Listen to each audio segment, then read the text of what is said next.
Hypnotism होता क्या है और आपने जैसे बताया कि आपने लोगों पे अप्लाई किया, तो ये कैसे अप्लाई होता है? कई सारी शक्तियों का एक बहुत बड़ा खजाना है। अगर हम देखें तो उस खजाने में से जैसे जैसे हम जो चीज़ें बाहर निकालते जाएंगे तो वो सारी चीज़ें एकदम ऐसी होगी जो शायद हम कभी सोच नहीं सकते। किसी भी व्यक्ति को हिप्नोटिक ट्रांस में जब हम ले जाते हैं तब उन्हें सबसे पहले हम डीप ब्रीथिंग ही करवाते हैं। बॉलीवुड मूवी की बात करूँ तो बॉलीवुड में एक बहुत अच्छा मूवी आया था शैतान नाम का। उसमें किसी ने उसको कुछ खिला दिया था और वहाँ पर वो फिर लड़की को वो जो कमांड दे रहे थे वही वो कर रही थी। तो क्या हिप्नोटिज्म यही है? फिल्मों में जो कुछ भी बताया जाता है सारी बातें सही नहीं होती। मुझे ये बताइए कि फिल्म में जो भी बताता है आपकी रियल लाइफ के साथ तो उसमें से कितना मैच होता है, वो बताइए मुझे। जो शायद मोबाइल से बहुत ज़्यादा एडिक्टेड है उनको आप ट्रांस में ले जा करके कैसे, कितने टाइम में उनको वापस? डिपेंड। स्ट्रेस सबको होता है। आजकल बच्चे भी स्ट्रेस में होते हैं। और देखो, पहले बड़े लोग सुसाइड करते थे बड़ी उम्र में, आज बच्चे भी सुसाइड करते हैं क्योंकि स्ट्रेस लेवल बढ़ जाता है, वो बर्दाश्त नहीं कर सकते हैं, वो सारी चीज़ों से छुटकारा पाना चाहते हैं। और छुटकारा पाने के लिए सबके पास एक ही सरल साधन है कि भाई सुसाइड कर लो। तो मगर हर कोई सुसाइड अटेम्प्ट करने में सक्सेसफुल नहीं होता है। ये बात वो लोग उस समय नहीं सोचते, नहीं जानते। एकदम बेसिक क्वेश्चन है कि ये हिप्नोटिज्म होता क्या है और आपने जैसे बताया कि आपने लोगों पे अप्लाई किया, तो ये कैसे अप्लाई होता है? हिप्नोटिज्म एक साइंस है सबसे पहले तो। कई लोग इसको अलग अलग रूप से देखते हैं, अलग अलग समझते हैं, मगर हालांकि वो कुछ है नहीं। कई लोग इसे मैजिक समझते हैं, कोई ब्लैक मैजिक कहते हैं, कोई मांत्रिक प्रयोग कहते हैं, कोई तांत्रिक कहते हैं। हालांकि हिप्नोटिज्म एक प्योर साइंस है। It's a pure science of mind.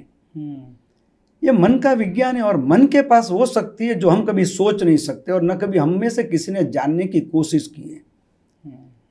मन अलग अलग कई सारी शक्तियों का एक बहुत बड़ा खजाना है। अगर हम देखें तो उस खजाने में से जैसे जैसे हम जो चीज़ें बाहर निकालते जाएंगे तो वो सारी चीज़ें एकदम ऐसी होगी जो शायद हम कभी सोच नहीं सकते हैं कि ऐसा भी हो सकता है, क्या ऐसा भी कर सकते हैं क्या। तो हिप्नोटिज्म एक विज्ञान है। इसमें कोई ट्रिक्स नहीं है, कोई चालाकी नहीं है। और ये एक ऐसा विज्ञान है जो हर किसी के लिए फायदेमंद है, उपयोगी है। चाहे वो 8 साल का 10 साल का बच्चा हो, 20-25 साल का या कोई युवा हो, या 50-60 साल 80 साल का कोई बुजुर्ग हो। हिप्नोसिस हर किसी के लिए है और हर कोई इसके अलग अलग फायदे ले सकते हैं। और आज की तारीख में भी मैं देखता हूँ कि आज के बच्चे हमसे ज़्यादा होशियार हैं। अगर हम अपने बच्चों की बात कर लें तो इस उम्र में हमारी जो जानकारी थी, जो नॉलेज था, उससे कहीं ज़्यादा एक्सपोजर आज उनके पास है। इतने ज़्यादा होशियार है, उसमें कोई शक नहीं। और हिप्नोटिज्म के जरिए हर आदमी अपने आप को मेंटली, फिजिकली, स्पिरिचुअली इंप्रूव कर सकता है। कितना इंप्रूव कर सकता है, क्वेश्चन आता है ताबड़तोड़। यस। कितना आप इंप्रूव होना चाहते हैं? जितना आप इंप्रूव होना चाहते हैं उतना आप इंप्रूव हो सकते हैं। It is up to you. आपकी लिमिट आपको तय करनी है कि मुझे कितना आगे बढ़ना है। जैसे कई लोगों को आदत होती है कि थोड़ा बहुत, हाँ चलो भाई, जैसे कोई जॉब करता है वो सोचता है कि अगर मुझे 25,000 का पगार मिल जाए तो ठीक है, काफ़ी है, क्या करना है उससे ज़्यादा मुझे। मेरे कोई शौक नहीं है, मेरे ये नहीं है, मेरा वो नहीं है, कोई क्या करूँगा पैसे में रख के। और कई लोगों को 1 लाख रुपया भी कम पड़ता है। तो ये हर एक की अपनी अपनी सोच होती है। हर एक को क्या करना है, उनके गोल क्या है, उनको कब अचीव करने। लोग सोचते हैं कि मैं बड़ा आदमी बनूंगा, बड़ा आदमी बनूंगा, मगर कब बनूंगा ये सोचा ही नहीं है। और इसीलिए वो आदमी कभी बड़ा बनता ही नहीं है। सही है, सही है। तो ऐसी ढेर सारी चीजें हैं जो हिप्नोसिस के जरिए हम हमारे अंदर छुपी हुई इन सब सुसुप्त शक्तियों को, हिडन एबिलिटीज को डेवलप कर सकते हैं, बाहर ला सकते हैं। इसका उपयोग करके जिस किसी फील्ड में आप आगे बढ़ना चाहते हो आप डेफिनेट आगे बढ़ सकते हो। मतलब आप बता रहे हो कि हिप्नोटिज्म में खुद पे भी अप्लाई करके खुद को डेवलप कर सकते हैं। यस, उसे सेल्फ हिप्नोसिस कहते हैं। ओके। जो क्लासेस हम करते हैं, वर्कशॉप करते हैं, वो सेल्फ हिप्नोसिस के होते हैं। सेल्फ हिप्नोसिस के सारे वर्कशॉप जितने भी लोग इंडिया में कर रहे हैं मेरे अलावा, वो सारे सिर्फ 2 दिन के करते हैं और कई लोग तो उस 2 दिन में मतलब वो लोग मेरे से काफ़ी होशियार है, ज़्यादा जानकार है, तो 2 दिन में self hypnotism, hetero hypnotism, hypnotherapy सब सिखाते हैं। हालांकि मैं कहता हूँ कि मैं जो लाइट चालू करनी है, फैन है, एसी, उसके हम स्विच दबाते हैं वो चालू हो जाता है, वो अपना काम करता है, हर बार हमें वायरिंग नहीं करना पड़ता है। तो सेल्फ हिप्नोसिस पार्ट 2 में मैं यही चीज़ सिखाता हूँ कि जब भी आपको ज़रूरत पड़े तो आपके बॉडी पर मैं आपके लिए स्विचेस तैयार कर देता हूँ, आप जहाँ चाहो मैं बताऊँगा मेरी तरफ से, मगर उसके अलावा कोई जगह आपको चाहिए और उस जगह पर आप खाली टैप कर दो तो आपका वो काम हो जाएगा।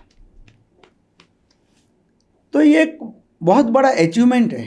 अमेजिंग। और with in a fraction of second आप ये सारी चीज़ें कर सकते हैं। इन शॉर्ट सेल्फ हिप्नोसिस हर किसी के लिए है। आप एग्जाम्पल दे सकते हो कि इसमें क्या तरीके के काम हो सकते हैं, जैसे आपने बताया बटन। हाँ, अभी जैसे मैं ऑफिस में हूँ, कोई काम कर रहा हूँ, कोई काम करने के लिए आज प्लान किया था, बंदे को किसी को भेजा था, मगर वो वापस आया, काम नहीं हुआ करके। हालांकि वो काम नहीं हुआ तो मतलब वो मेरे लिए बहुत बड़ी बात है कि नहीं क्यों हुआ, काम नहीं हुआ इसका मतलब ये मेरे लिए लॉस है, मेरी गुडविल पे इसकी इम्पैक्ट पड़ती है। करेक्ट। ये काम मुझे करना ही चाहिए था, तो मैं क्या हो जाऊंगा, मैं मेंटली अपसेट हो गया। मैं जैसे मेंटली अपसेट हुआ तो क्या होता है कि उसकी पूरी इम्पैक्ट हमारे पूरे बॉडी पर आ जाती है, हमारी सोच पर आ जाती है, हमारे चेहरे पर आता है और हम कुछ समय के लिए गुमसुम हो जाते हैं। अगर आप सेल्फ हिप्नोसिस सीखे हैं तो आप वैसे तो पहले ही अपने आप को ऐसे तैयार कर लोगे कि ऐसी कोई छोटी मोटी चीज़ होगी तो आप पर कोई इम्पैक्ट आएगा ही नहीं। और इनिशियल स्टेज में अब आप सीखे हैं और भी आपकी प्रैक्टिस चालू है और आपने वो पॉइंट को ट्रिगर कर दिया, दबा दिया, तो आप with in a fraction of second fresh हो जाओगे। आजकल जेंजीज में स्पेशली आज ब्रेकअप्स की वजह से बहुत ज़्यादा उनको पेन होता है, वो बहुत ज़्यादा ऐसे डिप्रेशन में रहते हैं, पेन में रहते हैं कि यार इससे बाहर कैसे निकलना समझता नहीं है। तो क्या हिप्नोटिज्म से ये चीज़ को भी कंट्रोल कर सकते हैं? बिल्कुल 100%। और आज तक ऐसे ढेर सारे केसेस मेरे पास आए और वो सब 100% नॉर्मल होकर गए हैं, क्योंकि ये जो इम्पैक्ट होती है वो हमारे माइंड पर होती है। हम सब जानते हैं कि हमारे पास 2 डिफरेंट टाइप के माइंड है, one is the conscious mind और another is the subconscious mind, अंतर्मन और बाह्य मन। हम लोग दिन भर जो भी काम करते हैं, बातें करते हैं, यहाँ वहाँ घूमते फिरते हैं, वो सारा कौन करता है? तो कॉन्शियस माइंड करता है। तो सबकॉन्शियस माइंड क्या करता है? What is the role of the subconscious mind? तो सबकॉन्शियस माइंड बहुत बड़ा स्टोर रूम है। देखो, हमारे मोबाइल में, हमारे डेस्कटॉप में, हमारे लैपटॉप में हर एक की एक कैपेसिटी है, उसमें आपने डेटा डालते गए तो मैसेज आ जाएगा नो मोर स्पेस। क्या आपके सबकॉन्शियस माइंड से कभी ऐसा मैसेज आया कि नो मोर स्पेस? नहीं। क्यों? इन्फिनिट मेमोरी है। हमारे पास कितनी मेमोरी हो सकती है, क्या लगता है आपको? कुछ चीज़ें याद रहती है, कुछ चीज़ें याद नहीं रहती नहीं, फिर भी मेमोरी, अगर क्या एज से आपको सब कुछ याद है? बचपन की तो ऑलमोस्ट चीज़ें भूल चुका हूँ, लेकिन फिर भी पिछले 5 साल, 7 साल, 8 साल की। पहले का क्या? हिप्नोसिस एक ऐसा टूल है, हालांकि यादें सारी आपके सबकॉन्शियस में है, निकालना चाहो तो निकलेगी। हाँ, और वो हिप्नोसिस के जरिए निकाल सकते हैं। जिस समय आपने जन्म लिया उस क्षण से लेकर आज तक की सारी बातें हमारे सबकॉन्शियस माइंड में अपने आप रिकॉर्ड हो जाती है। जब हम रास्ते में चलते हैं, तब कई दफ़े आपके साथ भी ऐसा हुआ होगा कि आप रास्ते में कहीं चलते हैं, आप अपनी दिमाग में कुछ और बातें हैं, वो सोच अपनी सोच में आगे बढ़ रहे हैं। आपके बाजू में से आपके कोई रिलेटिव निकले, आपके कोई फ्रेंड निकले जिनका आपको कोई काम चाहिए, आपके कोई क्लाइंट निकले, व्हाटएवर, आपको आगे जाके फिर अरे ये मेरे सामने से निकला है, मेरे को तो उनसे एक काम था, एक बात भी करनी थी, मगर उस समय आप अपनी सोच में डूबे हुए थे। जैसे ही आपकी सोच से आप बाहर आए तो आपको ध्यान में आया, आपके बैक ऑफ द माइंड, क्योंकि जब हम कहीं से भी आते जाते हैं तो वो सारा नज़ारा जो है ना हमारे माइंड में रिकॉर्ड होता जाता है। क्या आपके माइंड में, सबकॉन्शियस माइंड में, आप जब पैदा हुए तब से आज तक की जो भी उम्र है आपकी, जरूरी नहीं है कि एक पर्टिकुलर उम्र के 25, 35, 40, 50 तक का ही याद है। आप अगर 80 के हो गए तो 80 साल का पूरा याद है। जो भी आपकी एज है वो पूरा याद है, मतलब मेमोरी कभी पूरी सारी वो डेटा, हाँ वो डेटा कभी इरेज होता ही नहीं है। हमारी हार्ड डिस्क करप्ट हो सकती है क्योंकि वो हमारी मैन मेड है, ये नेचर ने बनाई हुई हार्ड डिस्क है, चिप है, वो कभी आज तक करप्ट नहीं देखा है। कुछ केस में जो मेंटली डिस्टर्ब हो जाते हैं, कुछ प्रॉब्लम होते हैं, मतलब वेरी रेयरली। हमारे सबकॉन्शियस माइंड के पास इससे भी ज्यादा मेमोरी है। आज से पहले जितने जन्म हम ले चुके हैं, जितने जन्म, वो सारे जन्मों की यादें आज भी हमारे सबकॉन्शियस माइंड में मौजूद है। और इसीलिए पास्ट लाइफ रिग्रेशन आजकल जिसे ज़्यादा चल रहा है, PLR कहते हैं लोग उससे, और पुरानी यादें, पिछले जन्म की यादें बाहर लाते हैं। एक्चुअली पास्ट लाइफ रिग्रेशन जो है उसका सही उपयोग जो है वो जस्ट टाइम पास के लिए नहीं है। कई दफ़े कई लोगों में ये होता है कि ऑल ऑफ अ सडन कोई प्रॉब्लम आ जाती है, उसके बिहेवियरल चेंजेस आ जाते हैं, तो उसकी वजह जानने के लिए ऐसे पेशेंट को कभी पास्ट लाइफ में लेके जाते हैं। तो लोग क्या करते हैं, नॉर्मली अगर किसी को भी कोई प्रॉब्लम हो गई तो लेके जाएंगे अपने फैमिली डॉक्टर के पास, वो ट्रीटमेंट करेंगे, कुछ दिन दवाई से कुछ फ़ायदा नहीं हुआ तो कह देंगे कि आप साइकेट्रिस्ट के पास चले जाइए। साइकेट्रिस्ट भी, कुछ साइकेट्रिस्ट ऐसे हैं जो इनके हिप्नोसिस के बारे में, हिप्नोथेरेपी के बारे में अच्छी नॉलेज है, तो वो डायरेक्ट कह देते हैं कि भाई आप हिप्नोथेरेपिस्ट के पास चले जाइए, ये वहीं पे ठीक हो गए। ओके। और वो भेजते हैं। तो फिर कुछ प्रैक्टिकल एक्सरसाइज बता दीजिएगा कि क्या करने से ये जेनजीज को फायदा मिलेगा। नहीं, देखिए प्रैक्टिकल एक्सरसाइज में इसमें ऐसा है कि सबसे पहले तो आपको हमेशा पॉजिटिव रहना है। आप जब भी सोचो, जो भी सोचो, चाहे आपके अपने लिए सोचो या दूसरों के लिए, सिर्फ अच्छा सोचो। और इसीलिए पूरी दुनिया में आज एक ही बात कही जाती है, लोग जोर शोर से एक ही बात कहते हैं कि बी पॉजिटिव, बी पॉजिटिव। उसकी सही वजह यही है कि अगर जितने हम पॉजिटिव रहते हैं हम उतना अपनी लाइफ में आगे बढ़ सकते हैं। अदरवाइज कहीं ना कहीं किसी भी रूप से हम रुक जाएंगे, अटक जाएंगे, ब्लॉकेजेस आ जाएंगे। समझा। तो आगे बढ़ने के लिए हमें सबसे पहले पॉजिटिव रहना चाहिए। ब्रीदिंग एक्सरसाइज डेफिनेट करनी चाहिए, बाकी कुछ नहीं करो। ब्रीदिंग एक्सरसाइज अलग अलग तो कुछ नहीं, मगर गहरी सांस धीरे धीरे लीजिए, धीरे धीरे छोड़िए। हर रोज़ सुबह उठकर अगर ये ब्रीदिंग एक्सरसाइज भी आप करते हैं तो आप धीरे धीरे मेंटली पीस का अनुभव कर सकोगे। आपने देखा होगा कि जब भी कोई भी हिप्नोटिस्ट, न सिर्फ मैं, किसी भी व्यक्ति को हिप्नोटिक ट्रांस में जब हम ले जाते हैं तब उन्हें सबसे पहले हम डीप ब्रीथिंग ही करवाते हैं। उसकी वजह एक ही है कि जब आप डीप ब्रीथ करते हो, गहरी सांस लेते हो, तो आप ऑक्सीजन को ज़्यादा क्वांटिटी में इनहेल करते हो, अंदर लेते हो। वो ऑक्सीजन पूरे बॉडी में जैसे घूमता है वैसे हमारे माइंड तक भी पहुंचता है। और ये ऑक्सीजन हमारे विचारों की जो स्पीड है उसे कम करने का भी काम करता है। It's a break. तो जब भी आप ओवरथिंक करते हैं तो उनको बोलते हैं कि आप गहरी सांस लो, जिसके वजह से वो स्टॉप। एग्जैक्टली वो ब्रेक का काम करती है। जैसे हमारी गाड़ी में ब्रेक है, हमें गाड़ी रोकनी है तो हमें ब्रेक मारनी पड़ेगी।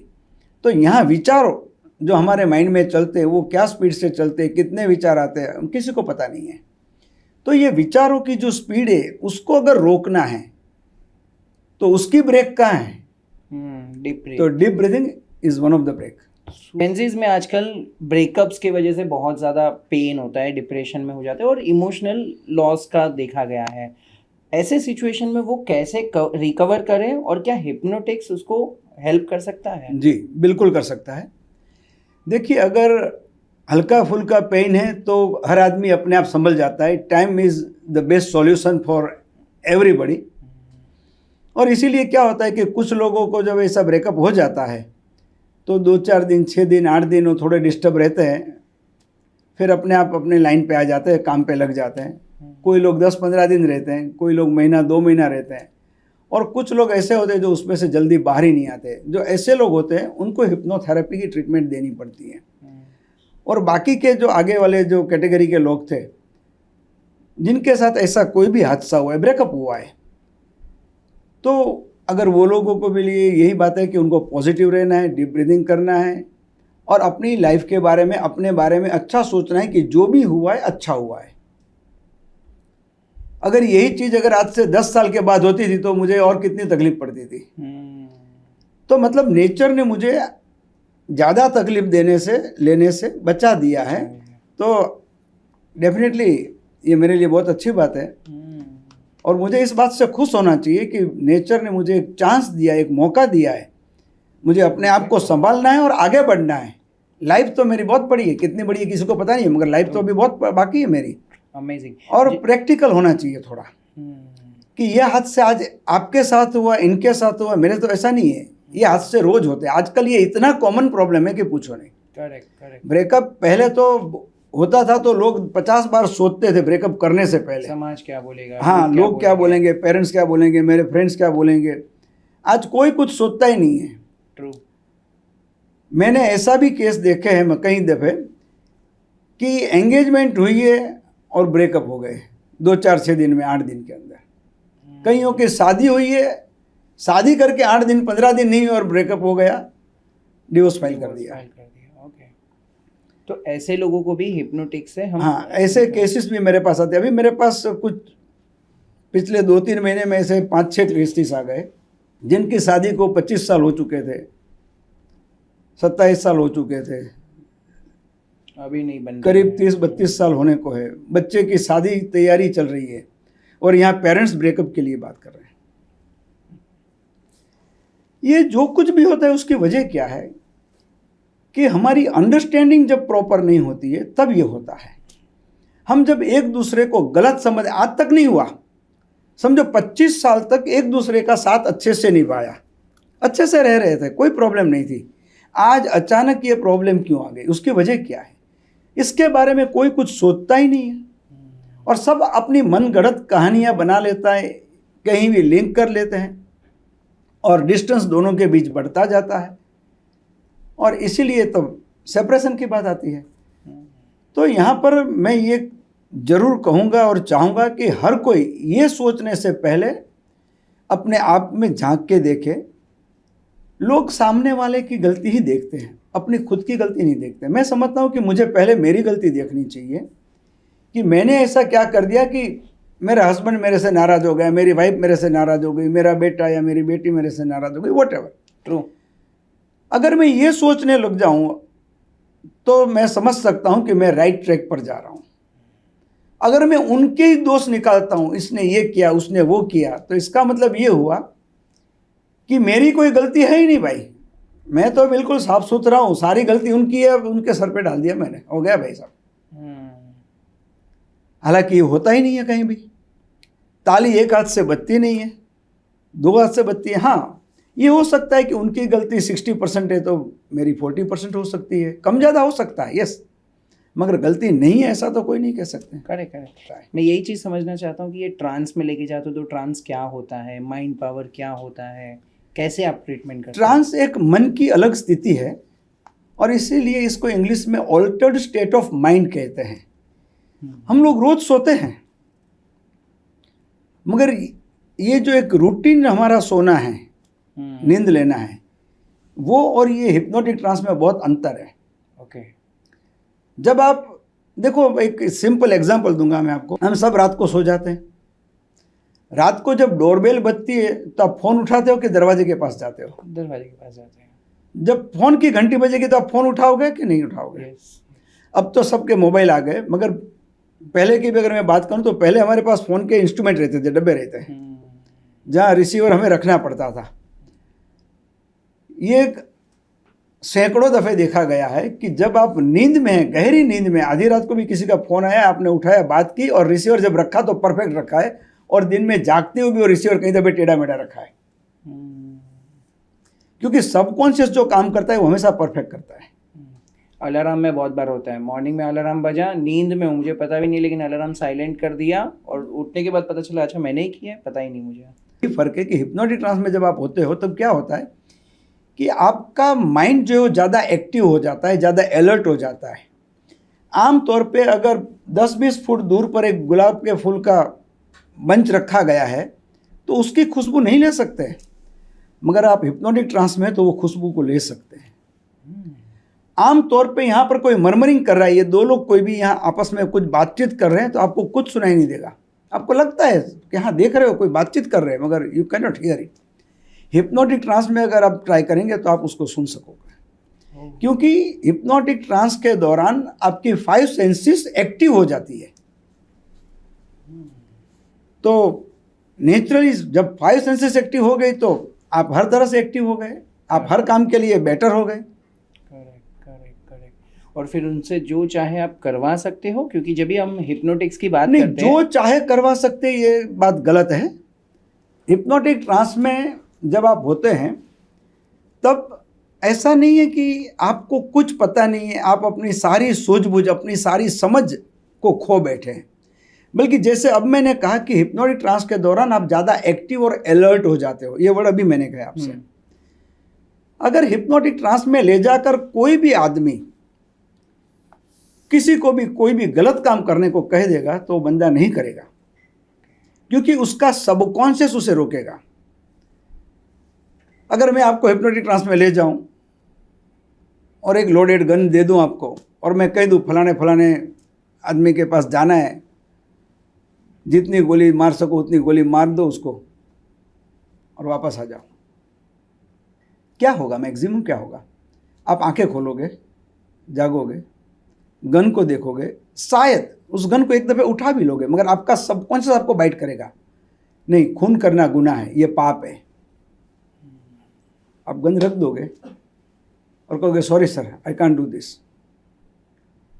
क्योंकि आपका बेसिक नेचर क्या है, आपकी समझ क्या है, ये सारी चीज़ें यहाँ पर काम लगती है। जो किलर है उसको हिप्नोटिक ट्रांस में ले जाने की जरूरत ही नहीं है। जो पैसे के लिए काम करते हैं, गलत काम कोई भी करता है, उसे आप पैसा दे दो, कोई भी वो गलत काम कर देगा। करेक्ट। हिप्नोसिस के जरिए एक गलतफहमी कुछ ऐसी भी थी पहले कि राह चलते हुए लोगों के, बहनों के, भाइयों के गहने उतार लिए, अंगूठी उतार ली, चेन ले लिया, वॉलेट ले लिया,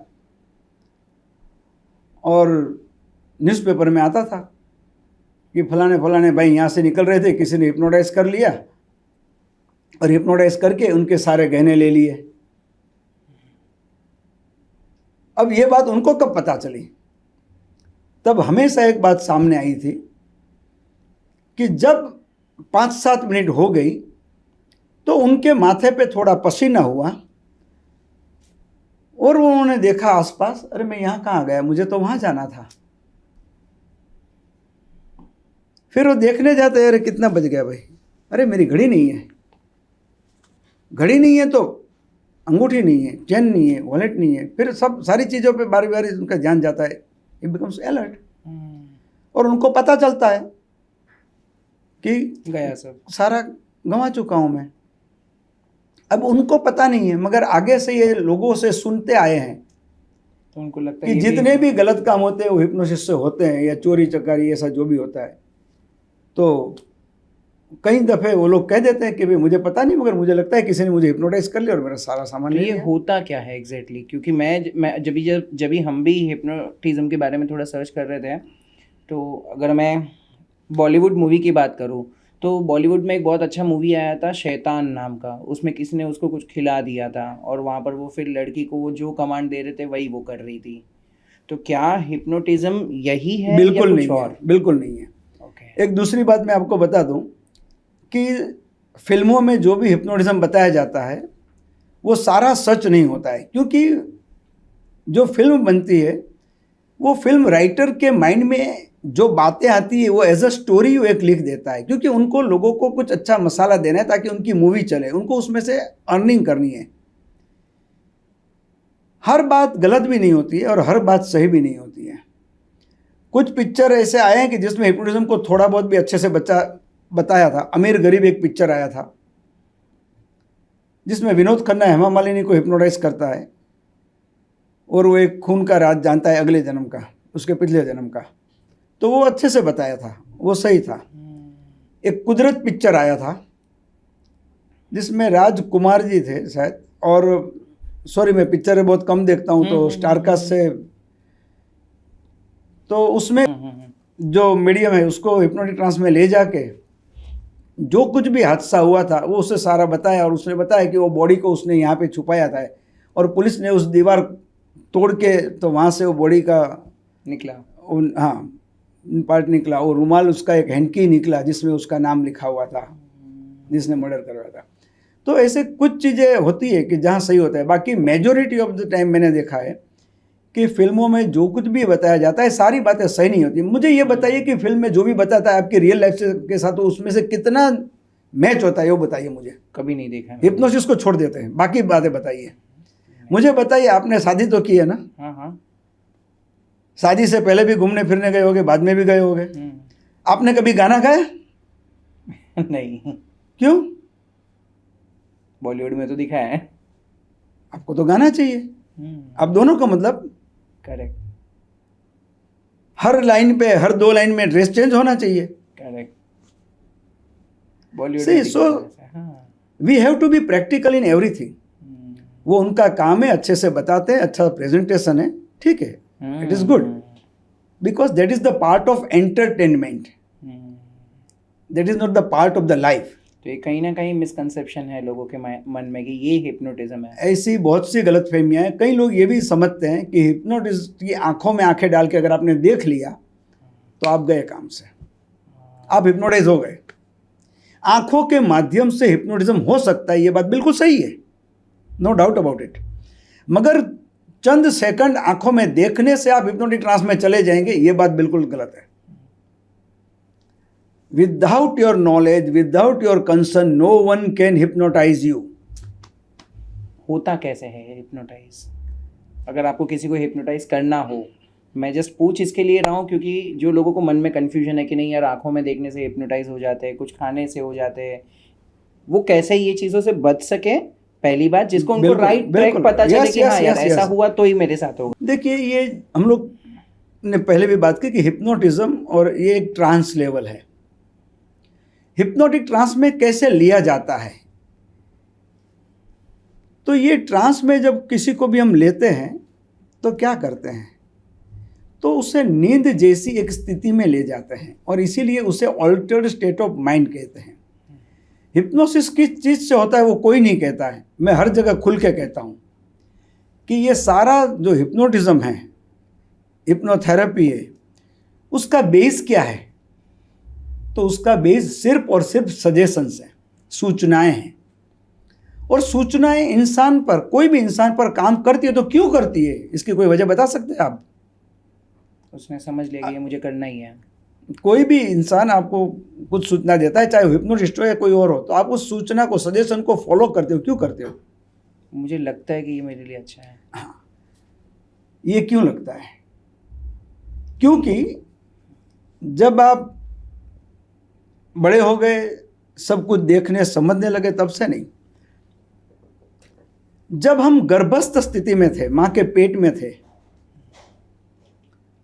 और माँ जो कुछ भी खाती पीती थी, वो जो कुछ भी सोचती थी, उसके जो भी एक्सपीरियंस होते थे उस समय के, वो सारी बातों की इम्पैक्ट गर्भस्थ शिशु पर होती है। पहले के ज़माने में ये बातें थी सारी, बीच में सब निकल गई थी और अब वापस आ गई है। लोग समझने लगे हैं कि ये बहुत ही इम्पोर्टेंट चीज़ें हैं। करेक्ट। और इसीलिए आज सब इसकी ट्रेनिंग लेने लगे हैं, इसके अलग क्लासेस होते हैं। क्या क्या चीज़ें हिप्नोटिक से सॉल्व हो सकती है? जैसे अभी आपने बताया कि चलो हिप्नोटिज्म में लेके गए, ट्रांस में लेके गए, फिर हमने कुछ उनका कुछ पेन एरिया को हमने रिजॉल्व किया, तो क्या क्या चीज़ें रिजॉल्व हो सकती है? देखो, हिप्नोटिज्म वैसे कहे तो हमारी डे टू डे लाइफ में हर जगह हमारे काम में आता है, क्योंकि सबसे पहले तो हम सब नेगेटिव है।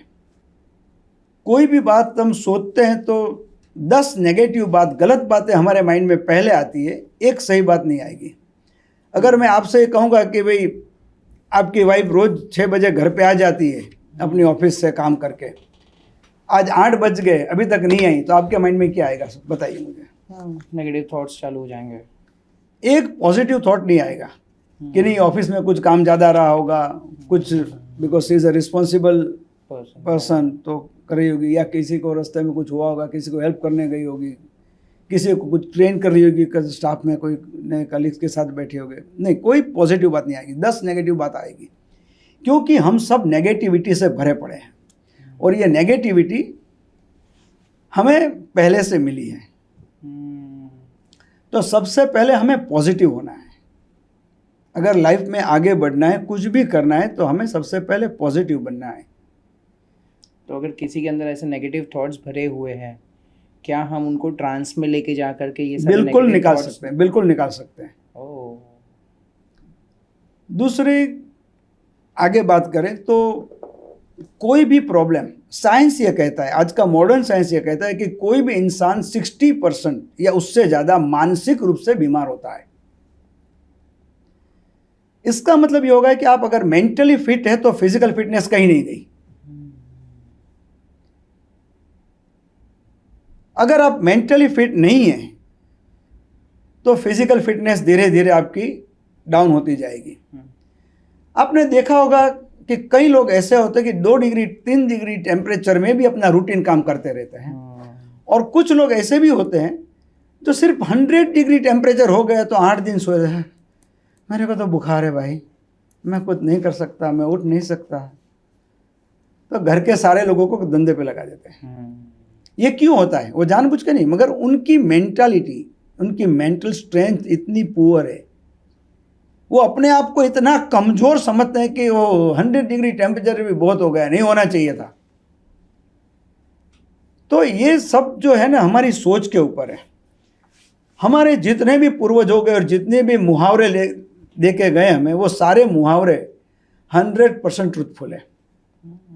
जैसा सोचोगे वैसा पाओगे। तो एक चीज़ हमने ये सीखा कि ट्रांस में लेके जाने के बाद उनके नेगेटिव थॉट्स को हम हटा सकते हैं। और क्या कर सकते हैं? और जितनी भी मानसिक बीमारियां, अभी समझो बच्चे हैं, वो पढ़ाई में वीक है तो उसे पावरफुल कर सकते हैं। कुछ बच्चे ऐसे होते हैं कि एक ने एक चैप्टर एक बार नहीं 10 बार पढ़ते हैं, फिर भी उन्हें याद नहीं रहता है, तो उनकी मेमोरी इंप्रूव कर सकते हैं, अंडरस्टैंडिंग इंप्रूव कर सकते हैं। क्योंकि कई बच्चे ऐसे होते हैं कि जो चैप्टर को समझ ही नहीं सकते, समझेगा नहीं तो याद क्या रखेगा वो। अभी कोई भी पेरेंट ने, कोई भी टीचर ने कहीं भी ये नहीं सोचा कि हर बच्चों की एकेडमिक पीरियड के अंदर बच्चों की, स्टूडेंट की प्रॉब्लम क्या है। उस प्रॉब्लम से आप भी गुजरे हो, पिताजी भी गुजरे थे, आज आपके बच्चे भी वही सिचुएशन से पास हो रहे हैं, मगर उसका सॉल्यूशन क्या है वो किसी ने नहीं सोचा। तो वो सॉल्यूशन ये 6th sense research association and holistic medicine जो हमारी संस्था है उसने सोचा। उसके ऊपर 4.5 साल हम लोगों ने काम किया, और बच्चों की जो भी एकेडमिक प्रॉब्लम है, हर प्रॉब्लम का सॉल्यूशन देने के लिए हमने ऑल इंडिया बेस पे आज तक लाखों लेक्चर्स दिए, फ्री ऑफ चार्ज, बाहर गांव जाकर भी। और बच्चों को हम ये बात सिखा कर आते थे कि आपको किसी की भी हेल्प की ज़रूरत नहीं है, आप अपने आप इम्प्रूव हो सकते हो, और इसका काफ़ी अच्छा रिजल्ट मिला। इतना ही नहीं, मुंबई के कई क्लासेस और कई स्कूल्स हर साल एसएससी की एग्ज़ाम से पहले, 12th की एग्ज़ाम से पहले बुलाती है मुझे कि लास्ट मोमेंट की प्रिपरेशन बच्चे को कैसे कर लेनी चाहिए ताकि उसका एक साल बर्बाद ना हो। तो ये एक पूरी अलग बात है। इसके अलावा जितनी भी मानसिक बीमारियां, टेंशन, डिप्रेशन, एंजाइटी, नेगेटिविटी की तो बात हो ही गई हमारी, फिर भी जब भी कोई भी काम करते हो तो एक तो लैक ऑफ सेल्फ कॉन्फिडेंस होता है, आत्मविश्वास का अभाव। तो जब आप कोई काम करने जाते हो तो अपने आप पे आपको भरोसा नहीं है तो आपका काम वो होना ही नहीं है, होगा तो भी आधा अधूरा होगा, पूरा नहीं होगा, अच्छा नहीं होगा, सेटिस्फैक्ट्री आपको मिले, सेल्फ सेटिस्फेक्शन मिले, ऐसा कोई काम नहीं होगा। तो मतलब जैसे मैंने कहा कि जीवन के हर एक डिफरेंट फील्ड में हर जगह हिप्नोसिस के बेनिफिट आप ले सकते हो।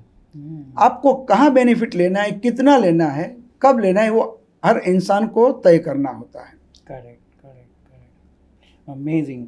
कुछ लोग ऐसे भी होंगे जो शायद अपने बचपन में कुछ एक्सपीरियंस किए, नेगेटिव इम्पैक्ट दिमाग में रह गया और इसके वजह से आज भी किसी किन किन लोगों को ऊंचाई से डर लगता है क्योंकि बचपन में वो कहीं गिर गए हर थे। तरह के बेकार के डर, इन सबको बेकार के डर कहते हैं। हाँ, मेरे फैमिली फोबियाज। हाँ, फोबियाज है। अभी नेगेटिव थॉट्स और इसी की बात कर रहे तो मेरे एक फैमिली में एक मेंबर है जो शायद आज से 4-5 साल पहले कुछ बीमार हो गए थे, तो उनको जो भी खाते थे वो निकल जाता था। तो आज भी उनके मन में वही डर है, वो कुछ भी खाएंगे पहले सोचेंगे वो शायद सोचेंगे ये निकल तो नहीं जाएगा। हाँ, और वो निकलता ही है। वो निकलेगा क्योंकि वो नेगेटिव सोच के साथ किया ना। आप नेगेटिविटी के साथ जो काम करते हो तो आपको नेगेटिव रिजल्ट मिलेगा। अगर पॉजिटिव अप्रोच के साथ काम करते हो तो पॉजिटिव रिजल्ट मिलेगा। और इसीलिए तो आज ये कहता है ना कि बी पॉजिटिव। हाँ, तो इसका इलाज भी हिप्नोसिस यस में? यस, डेफिनेट हो सकता है। अमेजिंग। कई दफ़े बच्चों को इम्प्रूव करना होता है। एक केस ऐसा आया था कि एक अच्छी खासी इंडस्ट्री थी और उसका लड़का 12th पास कर लिया था। पिताजी, हर पेरेंट्स चाहते हैं कि उसका काम आगे का वो संभाले। तो वो बच्चे को कोई काम में इंटरेस्ट ही नहीं था। क्या करना है, मतलब कुछ नहीं करना है, घूमना फिरना है, बस दोस्तों के साथ मौज करना है। न उसकी मम्मी की बात सुनता था, न उसके पापा की बात सुनता था। ऐसा नहीं था कि बच्चा डम था, मगर उसको कुछ करना नहीं था। तो किसी के थ्रू उनको मैसेज मिला, मेरा रेफरेंस मिला और वो बच्चे को लेकर मेरे पास आए, कंसल्टिंग किया और बच्चे को बताया मैंने कि देखो, तुम जो भी करना चाहते हो वो अच्छे से कर सकते हो। आज जितना जो भी काम कर रहे हो उसको और 100 टाइम बेटर करना है क्या? तो बोला हाँ करना है। बोला फिर कल से मेरे पास आना शुरू कर दो। आपको क्या करना है मुझे बता दो, मैं वो करवा दूंगा आपको। और उसके साथ साथ वो तो किया मैंने, वो नहीं किया ऐसा नहीं है। उसके साथ साथ उसमें सही समझ कि उसके लिए, उसके फ्यूचर के लिए सही चीज़ क्या है, उसे क्या करना चाहिए, ये बात भी उसे उसके सबकॉन्शियस में डाल दी। 10 दिन में वो लड़का अपने आप उसके पिताजी की फैक्ट्री पे जाने लगा, उसके पापा के काम में हाथ बटाने लगा। घर में मम्मी को भी हमेशा हर बात में मतलब चिल्लाता रहता था,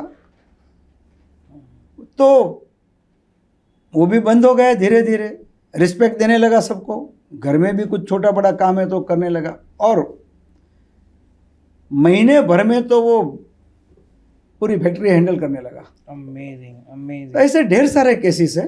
तो मतलब बदलाव जो है वो लाया जा सकता है। हम नेगेटिव है ठीक है, हम पॉजिटिव हो सकते हैं। आपके पास ज़्यादातर जो क्लाइंट्स आते रहेंगे, जो भी पेशेंट्स आते रहेंगे, वो कौन से टाइप के आते रहेंगे? मतलब आजकल हर तरह के आते हैं। आजकल जैसे हमारी बात हुई थी, एक ब्रेकअप वाले भी बहुत आते हैं। कई दफ़े लोग ये भी कहते हैं कि हमारे बातों के, हम लोगों ने एंगेजमेंट कर लिए या शादी कर लिए, मगर हम लोग एक दूसरे के साथ बिल्कुल मैच ही नहीं हो रहे हैं। उनकी लाइकिंग जुदी है, मतलब अलग है, मेरी लाइकिंग अलग है पूरी, तो हमारा कोई तालमेल ही नहीं बनता है। उसके अलावा आज की तारीख का सबसे बड़ा प्रॉब्लम है वो मोबाइल। वो एक बहुत बड़ा एडिक्शन हो चुका है। पहले हम लोग कहते थे दारू सिगरेट गुटखा ये एडिक्शन है, वो तो है ही है, नो डाउट। मगर आज मोबाइल बहुत बड़ा एडिक्शन हो चुका है। और उस एडिक्शन को बनाने में हमारे घर के लोग या तो हम खुद ही जिम्मेदार हैं। छोटा बच्चा रोता है, माँ को काम है, वो बच्चे को मोबाइल दे देती है या तो टीवी चालू करके उसके सामने बिठा देती है। आज देखो कई दफ़े ये होता है कि मोबाइल की कई एप्लीकेशंस हमें पता नहीं होती है और एक 10 साल के बच्चे को आप मोबाइल दे दो, वो आपको सब कुछ बता देगा, सिखा देगा, कर लेगा वो। आजकल ऐसे कई केसेस आए हैं मेरे पास भी कि फीमेल घर के काम करते करते मोबाइल देखती है। इसलिए पहले जो उसकी रसोई बनती थी वो मतलब हर कोई उसे अप्रिशिएट करता था, आज वो ऐसी बनती है कि जो खाने के लायक नहीं होती है, क्योंकि सारे समय वो मोबाइल में डूबी रहती है। कहीं भी आते जाते हम लोग देखते हैं, रास्ते में भी लोग मोबाइल पे ऐसे देखते रहते हैं, कुछ ना कुछ बात करते हैं या मैसेज भेजते हैं, व्हाटएवर। और कई दफ़े उसकी वजह से किसी से भी टकरा जाते हैं, छोटे बड़े एक्सीडेंट्स होते हैं। ट्रू। मोबाइल की वजह से लोग रात रात भर जागते हैं, मोबाइल में मूवी देखते हैं, कोई गेम खेलते हैं, और मोबाइल की कई गेमिंग ऐसी है जिन्होंने कई लोगों की जान भी ली है। हाँ। ये भी कोई नई बात नहीं है। Yes yes. तो आज मोबाइल देखो, हर चीज़ का जो सही उपयोग है वो हमें करना चाहिए, चाहे वो कोई भी चीज़ हो। मोबाइल का सही उपयोग है कम्युनिकेशन, कम्युनिकेशन करते रहो, मोबाइल जरूर रखो, अच्छे से अच्छा रखो, कोई दिक्कत नहीं है। करेक्ट। मगर अपने आप को उससे बचाओ ताकि आपका नुकसान ना हो, उतना आप देखो खाली बस। तो ये जो इस तरीके के जो पेशेंट्स आते रहेंगे आपके पास जो शायद मोबाइल से बहुत ज़्यादा एडिक्टेड हैं, उनको आप ट्रांस में ले जा करके कैसे, कितने टाइम में उनको वापस? डिपेंड, उसमें भी डिपेंड कितने सालों से और कितने। देखो, जब हम ट्रांस में ले जाते हैं या कोई भी पेशेंट है, चाहे एडिक्शन अगर आपके पास कोई ऐसा सक्सेसफुल स्टोरी रहेगा कि हाँ ये पर्सन आया था जो दिन के इतने घंटे यूज़ कर रहा था लेकिन फिर ट्रीटमेंट के बाद ऐसा रिजल्ट आ गया। अभी मोबाइल के लिए भी है, सिगरेट के लिए भी एक बहुत अच्छी स्टोरी है मेरे पास। एक TV channel, well known TV channel Mumbai की, उसकी हेड, पर्टिकुलर डिपार्टमेंट की हेड एक लेडी थी। वो रोज कम से कम 40 से 60 सिगरेट पीती थी मिनिमम, वो कहती थी। और फिर उसको तो ये हो गया था कि जब तक सिगरेट ना पिए उसका माइंड ना चले, काम में ध्यान ना लगे। कहीं से उसको पता चला, उसको लग रहा था कि बहुत हो गया, बहुत हो गया, रोज बढ़ती जा रही थी सिगरेट, दिन ब दिन बढ़ती जा रही थी, लत लग गई उसकी। हाँ, लत लग गई थी। तो किसी ने उसको बताया कि भाई मेरी सिगरेट मैंने छोड़ दी। उसने ऑफर किया कि लो आप तो पीते हो। नहीं, अब मैंने छोड़ दी। अरे ऐसे कैसे छूट गई, मुझे भी छोड़ना है। तो उन्होंने मेरा रेफरेंस दे दिया कि मैं यहाँ गया था, यहाँ छूट गई। और ऑल द वे मेरी टाउन की क्लिनिक में आई और मुझे बोला कि सर मैं यहाँ नहीं सकती हूँ, आप मेरे स्टूडियो में, मेरी ऑफिस में कहीं भी आ सकते हो कि आपकी जो भी फीस है मैं दे दूँगी। बोला सॉरी, अगर आपको ट्रीटमेंट चाहिए तो आपको यहाँ आना पड़ेगा। जब मुझे आपका कोई काम होगा तो मैं ज़रूर आपके पास आऊँगा, क्योंकि हर जगह की अपनी एक इम्पैक्ट होती है। करेक्ट। और फिर वो बातचीत से सब उसको लगा, और उन्होंने देखा उसके सामने उनके ही कोई कलीग्स थे जो मतलब अच्छे से, मतलब काफ़ी पीते थे, वो भी 20-25 तो रोज़ पीते ही थे। उन्होंने बिल्कुल छोड़ दिया, और इसने ऑफ़र की तो भी उन्होंने मना कर दिया। तो मतलब उसको ताजुब हुआ कि ये कैसे इतना। फिर वो रेगुलर आने लगी। मुझे लगता है 18 दिन वो आई, और तब तक उसकी सिगरेट 100% बंद हो चुकी थी। उसको ज़रा भी सिगरेट पीने की इच्छा नहीं होती थी, और उसने बिल्कुल छोड़ दिया। और उसके बाद तो उन्होंने कई दूसरे लोगों को मेरे पास भेजा। ओह अमेजिंग अमेजिंग। आज तक मेरे पास जितने भी पेशेंट आते हैं मेरे बॉम्बे क्लिनिक में या कांदिवली मायूरनगर में जो मेरा क्लिनिक है वहाँ पे, वो सारे पेशेंट किसी न किसी पेशेंट के रेफरेंस से ही आते हैं। या तो कोई पेशेंट जो ठीक होके गए वो बेचते, या तो कोई डॉक्टर बेचते हैं। लेकिन ये बहुत बड़ी बात है, जो पर्सन को दिन में 50-60 सिगरेट पीने की आदत है, सिर्फ 18 दिन की ट्रीटमेंट। और 18 दिन हम कहते हैं, मगर क्या वो 24 घंटे 18 दिन मेरे साथ थे? नहीं। 18 दिन में एक्चुअल ट्रीटमेंट कितने टाइम की हुई? मैक्सिमम 9 घंटे की।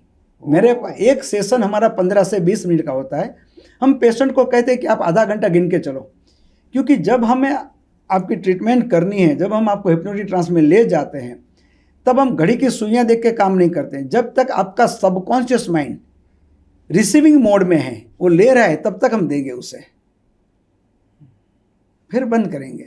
तो कभी ऐसा हो सकता है कि 15-20 मिनट की जगह 20 मिनट, 22 मिनट, 25 मिनट, 30 मिनट भी सेशन चले। तो आप आधा घंटा पकड़ के ही चलो कि मेरे पास आने के बाद आपको आधा घंटा लगेगा। तो मैक्सिमम 18 दिन में ट्रीटमेंट कितने घंटे की हुई? 9 घंटे। 9 घंटे की। तो 9 घंटे की ट्रीटमेंट में उसकी जो सिगरेट पीने की आदत थी, जैसे उन्होंने बताया, और नहीं तो भी 16 साल से थी, वो उसके घर में सिगरेट पिया करती थी। एसएससी के बाद, या तो एसएससी में थी तब से उसने सिगरेट पीना चालू कर दिया था। Amazing amazing. तो ये ऐसी बहुत सारी चीज़ें हैं। सुपर, मतलब ये सच में फिर हिप्नोटिक्स ट्रांस में लेके जाना बहुत पावरफुल लग रहा है मुझे। और ऐसी क्या क्या चीज़ें होती है? एक तो सिगरेट का, नेगेटिव थॉट्स का, मैं जस्ट इसलिए जानना चाहता हूँ क्योंकि हमारे व्यूअर्स में से कोई भी अगर उस चीज़ से रिलेट कर पा रहे तो वो। देखो, जैसे अभी आपने बताया था, डर अलग अलग तरह के हैं। हाँ। ऊंचाई का डर है, अंधेरे का डर है, पानी का डर, छिपकली का डर है, किसी को कुत्ते बिल्ली का भी डर होता है। मतलब ऐसे डर बहुत प्रकार के हैं। कोई भी डर हो हिप्नोथेरेपी के जरिए निकाला जा सकता है।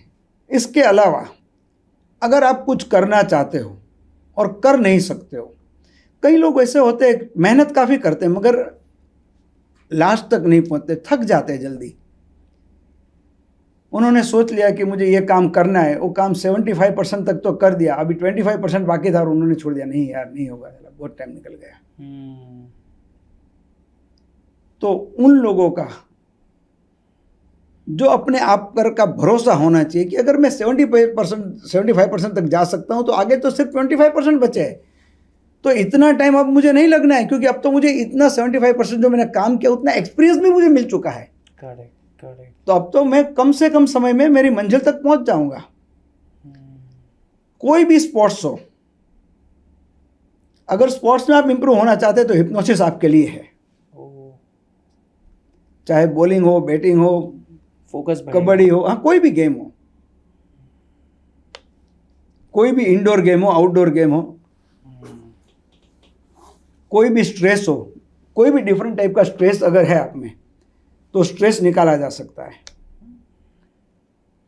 एक नई बात मैं बताना चाहूँगा आपको, एक स्ट्रेस बस्टर ग्लासेस मैंने बनाए हैं, लास्ट दिसंबर में मैंने बनाए। स्ट्रेस सबको होता है, आजकल बच्चे भी स्ट्रेस में होते हैं। और देखो, पहले बड़े लोग सुसाइड करते थे बड़ी उम्र में, आज बच्चे भी सुसाइड करते हैं क्योंकि स्ट्रेस लेवल बढ़ जाता है, वो बर्दाश्त नहीं कर सकते हैं, तो उसका अंत लाना चाहते हैं लाइफ का। वो सारी चीज़ों से छुटकारा पाना चाहते हैं और छुटकारा पाने के लिए सबके पास एक ही सरल साधन है कि भाई सुसाइड कर लो। तो मगर हर कोई सुसाइड अटेम्प्ट करने में सक्सेसफुल नहीं होता है, ये बात वो लोग उस समय नहीं सोचते, नहीं जानते हैं। ऐसे भी कई सारे केसेस है मेरे पास, सुसाइड अटेम्प्ट कर लिया, हाथ कट गया, पैर कट गया, हैंडीकैप हो गए। तो ये बच्चे भी आजकल सुसाइड करते हैं। तो ये सुसाइडल जो थॉट्स है उसे बिल्कुल निकाल बार कर सकते हैं। जो काम में वो आगे बढ़ना चाहते हैं उसमें इजीली आगे बढ़ सके, वो अच्छे से हो सकता है। इतना ही नहीं, एज ग्रुप आपका कोई भी हो, मेल हो फीमेल हो, it doesn't make any difference, आप ह्यूमन बीइंग हो, वो ज़्यादा इंपॉर्टेंट है।